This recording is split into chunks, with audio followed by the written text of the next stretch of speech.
तेरा खुशी के बात बेटे काल राखी और माई से कहनो फराक माई किन देले बिया कहम कि बढ़िया बढ़िया राखी किन एगो भैया के चांदी के राखी रोज रोज हर एक साल तो मम्मिया ना हमरा के गिल्टी के मैवा हमारा के राखी किन लिया ई सब धागा वाला हम सब स्टाइल के मॉडल के जमाना आ गइल हमरा के चांदी के राखी न किसन किनत जतनी बाबूजी से कम माई से का बरबर तारू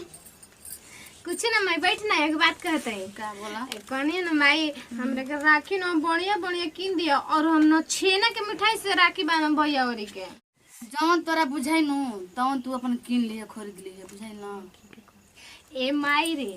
जानते अब भैया से नो हमरा के देख बढ़िया बढ़िया माने हमरा के नेक दिवाई राखी बनाई पहले बता दे तनी तू कहिए तो तू मांगी है तो तू बना भी राखी तो तू मांग लिए कि ना हमरा को होई चाहिए देख असो तो दीदी नहीं खावत दीदियों के हिस्सा आसो हमरे के मिली क्या बोलेला हमरो हिस्सा मिली ना माई हमरा के एगो पायल किन दिया बिटोर बिटोर के पैसा आ पायल किन लेम आ फुगा के लइके आइबे करियो सनोनी के राखी बनवावे खातिर हां उ त आइबे करे हर एक साल आवेला सन तो ऐसो कैसे ना हसन आई बंझिनिया भी के इतना रोत रहे ना कि का बताई कल कहती है मैं भैया हम जाइम आइम पड़ा फोन पर बतियावत रहे रे नैहर जाके कहत हां ओ बजनिया का करे नैहर जे रे जाई अपन भाई के एक तई जगह एगो बाल बच्चा नहीं खेदेले आ वो जाई अपन भइयो बाप घरे खाइयो कनियो के अब परत ये सर भका परत हर बा जाई खुशी में आग लगावे अब बढ़िया से बैठ गई हां बताओ का तू कहत है कहनी है ना कि माई देख वो आई ना मेरे सामने तो हम कसम से कहता नहीं हम राखी ना बना भैया और तू कहे के टेंशन को ले भाई तू खुद सूता रहे ले 10 बजे ले तू नहा के सेबरे ही भोर ही अपन उठ के बांध देख हम सूते के तना चाहिए पहले हमार भैया और के काल में एकदम सबसे बड़ा पर्व हमार भाई और के भाई के बहुत बड़का पर्व हटे काल लेकिन तोरा भौजी से मतलब नहीं है ना हमरा का से का मतलब भैया से ना मतलब बा तो उससे बेर उ जाग के उ तो से बेर ही जाग जाला आ तू अपन नहा धोआ के बांध दी राखी ना उ तोरा आगे आई ना तू देखबी या रखियो बन्हा जाई आ देख हम ओकरा कह देतनी ओकरा से तू कह दिए या उ पेड़ा उड़ा सब बना के रखले रहिए भले हमारे सामने ना आई जब राखी बांधले तब उ आई चल ठीक बाटे हम बोल दे इतना टेंशन मत कर बुझाई ना ए बुची रवा की ना कालू रसगुल्ला और पेड़ा बना दले बनी अजन तनी काल मलपुआ बना दे हम अच्छा ठीक बा बना देलू तो बना के रख दिया ठीक बा और जा सुनावे की जरूरत नहीं खे और बना दे मेजी खानी और बना के ले जे अपन नैहर हम राखी बने जाए के बा अरे बाप रे नैहर तू जाइबी तब न तू ले जाइबी मैं समझावे करे के हमार लड़की तोर बनावल हमार लड़की ना खाई तू अपन बना के अपने रखो बुझाई लो ये मजी लेकिन ऐसे न तो बोली हमरो चल हट हमरो बाजी नहीं तो दिमाग खराब कर भगलो है जगह से ये हमें जी आ तनी बड़ा देखा है हट तू हमार गोड़ मत छू धर बुझाई ला केन का हाल कुल छनी मुंह लेके चला जितना में गोड़वा धा धा के रोवेले ना उतना में तो गोड़वा दब जाई तेल लेके अब लिए दिखावे कैसे बोलत नहीं हम ना देबे ना काते गोड़त रह सबके अरे बाप रे तू दबाई तू तो और हमार माई मोटा दी तभी तने किए मोटाइल बिया अरे एक दिन कहन न के तन गोड़ा दबा दे सरे तन गोड़ा ना जगह पसर के सुत गइली कहते के गोड़ ना दबा बता देती पहले हमार आंखी के सामने मत आइया काल है आ नैहर कहतिया जाए के खुशी में आग लगावे जाए बझनिया कहे सब कोई अपने भाई के राखी बांध का हम ना अपने भाई के बहन बंजीरा बोलावत नहीं अरे बाप रे बाल बच्चा होइला ही नहीं खता बाजी नहीं की का बाड़ी साला हम अब जानी ने माई गलिया में दुरिया पके हाउस भाई सरिन तो और कहली चना की एही लुर के रहते तो तोर भौजाई के एगो लइका ना को तो साने में भतीजा ना भई रहत साने बड़ा सुघरे बाड़ी सा कुल छनिए के चलते न कोई कह देता एगो भतीजा खिलाए को लगन ना भइला ऐसे कहली सनोनी के अरे ये अतिया न करे जो भागी हले मार दे बला एनवा से धर जीबू हमरे लगे खाए हम आगलू न काल राखी बनावे त भगतार मुंह जब देखी न कि मातारी बेटी बैठ के बतिया दी के कहले बझिने टभा के जाई बात में ला त डाल देही बतियावा मुश्किल कइले रहेले तू चल रे चल एकरा लगे तू मुश्किल करते कइले पता करो फूल लक्षण कहीं का जा तक जा बेटी में पाठा डाल ले एकदम पूरा पेर दी एकर बैठ चल का ये भगवान इतना दिन हो गल 5 साल का हमरा हाथ में कि हम दे दी जनी के लइका अब रउआ देम हमरा के तबे तो हमर होई त दे हम जनी के लइका खिलावे के पोता उनकरा के भतीजा दे हम का हमेशा कहत रहतिन बाजिन बाजिन हमरा के गांव घर तो कहत बा कि इहो कहत आज सब कोई अपन भाई के राखी बानी हम अपने भाई के राखी ना जी बने मम्मी ऐसा बात कहत इनके अपन कोनो चीज बुझाते नहीं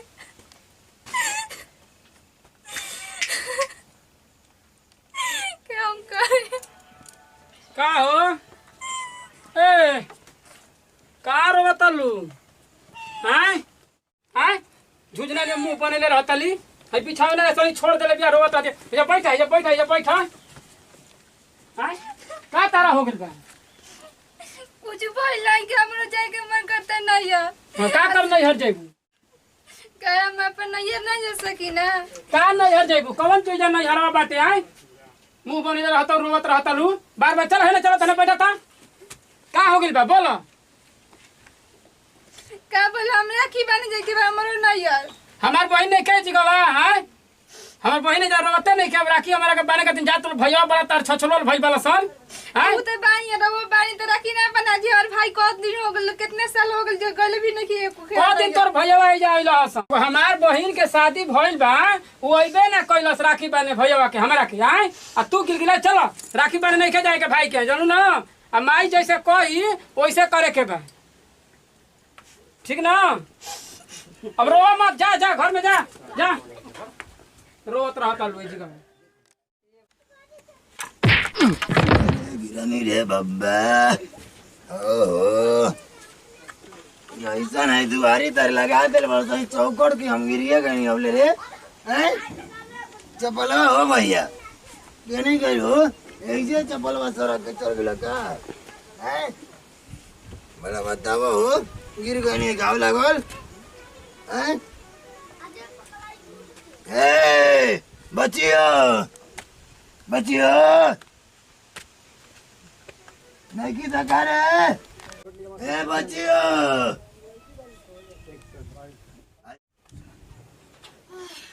क्या करते इस घरवा में रे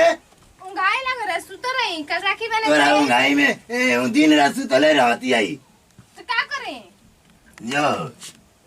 क्या करे के बस हाँ जो पानी लिया हाँ क्या करिए ना कि खड़ा हो गई अरे सामने दिन भर करते न रहती है रे कैसे तोनी के कहत ऐसा रे हाँ मुझे ती ओकरा के सिलाई सीखे जावे जो पानी लिया जो हाँ पानी उनी ना लगे तुम तारा के पिए के मांगो ओकरा से बड़ा बोल बोला के ना करी। बुढ़िया कहाँ हमारे घर भी है ये बड़ा है आजकल बड़ बड़ बोलतिया हो लड़की जात के तरह बोले के चाहिए मोटराई मोटे किसे खा खा के मोटाई काई जात नहीं हम ओकरा घरे दीदी बड़ा बड़ बड़ के बोलतिया हमारे बुढ़िया आवे दे बेरे ओकरा के क्या होल बाबूजी अरे एक से बड़ा ही बोलतिया रे कहां गई रहनी हूं मेरे आवत नहीं होने ले गांव में ले गांव में का है कि गांव में घूमते ये घरी अरे ओ गिर गए देखो तो चौकठवा पे गिर गए देखता ही कैसे चलत रही के गिर गल हनी चौकट ठोकर लागेलो चौकठवा में पानी लाई पी हम जाए दे रह दे मत लिया पिया असल पानी ला जाए दे रह दे तू दिन भर करत रही हम देखत न बनी अब बुढ़िया कहाँ गई भी है कहा जान कहां गल बनी हम नहीं की जानती वो बता के जाते नहीं के कहा ना हमरा से नहीं की ओ आजकल वो गाँव में बहुत ज्यादा घुमती है ओकर मन बढ़ गई हम बोलत नहीं की तो बाबूजी के बात कही हम बोलू देख नई हर जगह कहत रही जी हाँ तो जो राखी बांधे के कल चल जो एबेरे फोन कर दे भैया तो राजा सुबह चल जाइए गाड़ी ले मम्मी नहीं की जाए काहे नहीं कितना जाए थे का ना कहत नहीं के तरह जाए के हैं कहती नहीं के जाए के नहीं है ऐसे वो काहे कहती हो का बोला भले बताओ वो बड़ा ही अपने जमाने रहलिए तो छौक छौक के जात रहलिए तोरा के मना करतिया हां नहीं की जाए आओ का कहता वो तो कहती के जाए भी नहीं है तो वो जी के तो रहे के बेजी नहीं के आवे के ये मरते बड़ा तोरा संग अत्याचार करते तो हम का करी हमें तो बुझाते नहीं करे का बड़ो का चिल्लातो कबे ले तहल नाटक के हम सुनाता अरे तू काहे करत ली रे का करत नहीं काहे नहीं कि पतोहिया के जाए दे तू हमारा के का कहत कि छौक छौक के जत रहे जन चार गो अखिया लगल न तो निकाल देबो खिया पर आई बड़ा बोला तो ऐसे रे मरते हम का करिए भैया हमारे बुझाते नहीं के बोला तनी जा हैं अपन बूढ़ा तू नहीं खा बोला तो अरे साल भर के परब भाई बहन के वो राखी बांधने वाला अरे तो का बिन नहीं दस कुल रे कहां जाई राखी बांधने नहीं खा वाला जाए के राखी बांधने वो कुल अच्छा नहीं कैसन भी अरे ऊपर झनिया जाई हुन जगह आग लगा बड़ा तू बड़ बड़ के बोला था रे झनिया लाई लगावे कौन चीज के बुढ़ा बुढ़ा के लाई लगाती है देखी त बुढ़ा के लाई तो भेज दी तरह का बुढ़ावा चल जी अरे लगली बाबूजी से हम अरे जहाँ सही वो करा से क्या बोला तेरे हमसे बोल ना धक्का निकाले अखियाँ निकाले तो अभी जान बोला कर लतावा से भी बाबूजी ऐसे ना करी बोला भी हमको मार भी हमको लड़ा बताओ हो ढकेल दो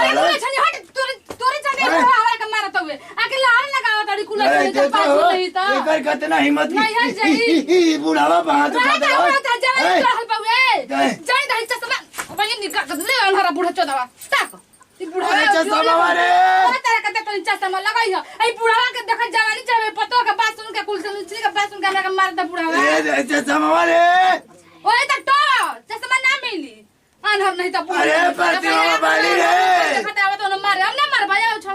दे भैया देला चश्मा हो ए भैया चश्मा दे दो भैया अरे गिर जाए हो गिर जा बाबूजी बताओ चश्मा निकाल दो रसी अरे नहीं चश्मा ना निकल तुम निकाल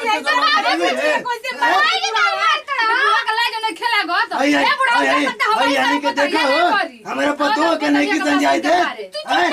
राखी ना बांध दे बुसाने कबे के बुढ़ा बरबारा तो कबे के हम बुढ़ा के नौटंकी सुना अरे कुल छली लाई लगावत रहे ओकर साल भर के परब बेकार हो जाइता तोहनो के हम कह देब रे हां बड़ा नीमा करता कोले बड़ी के भोज जाइए बढ़िया पतो होला जाए तो खुश हो जाए मर देवे ला उलाटे के अच्छा सामान निकाल देला से को आई जनंती आई बुढ़िया हो अच्छा समय निकल नहीं है जा तुम्हारी पता पहले जा अरे ओके भेन देता रे जाने तारा मुंह लगता था बुला जा घरे बड़ा भेज दो सारे ठीक है मत भेज देता बड़ा बुढ़ा का माया लगता रे बड़े बतिया सुन के बुढ़ा हमके मारे लगल हटे जा दे रे माई और कजली किरनी के ना भौजी ना और गली सन अपन भाई के राखी बने जा दे ओकरो के भेज दे सब कोई जब कहता त जाए दर जब तू तैयार बड़ी खुश बड़ी तो भेज देते जा दे जैसे हमारा मन करता राखी बने कोसी ना ओकर मन करत होई हां ये तो बात तू ठीक कह तारी बाकी हमनी के सोचा नहीं है जाना नहीं बतिया जा दे भाई भैया बहनी को बता दे कि हमनी के ना भेजत रह जा कितना गलती करते जा नमस्कार बतावा नमस्कार आओ भौजी नमस्कार प्रणाम भैया हम शिवांग सिंह नमस्कार प्रणाम हम प्रतिमा सिंह और हमने के अपन टीम बा और हमके वीडियो बनाया खास संदेश रहे कि देखनी है जाए कि गांव देहात में अक्सर ना बेटी पतो के जल्दी ना भेजेलन आदमी के जाके तू नैहर राखी बांध भाई के ऐसा हस्बैंड भी करेलन मतलब सास ननद भी करे लीजिए तो ऐसा गलती रह सब ना करम जा जौन गलती हमनी करत रही जा अगर हमनी के वीडियो अच्छा लग रही तो दिल से लाइक करम जा शेयर करम जा लाइक करम जा और कमेंट बॉक्स में लिख के जरूर बताएं जा कि हमनी के वीडियो कैसा लगला यही वीडियो से लेते हैं जी विदाई अगले वीडियो में फिर से मिलल जी तब तक हमनी का बोल जा जय हिंद जय भारत जय भोजपुरी समाज।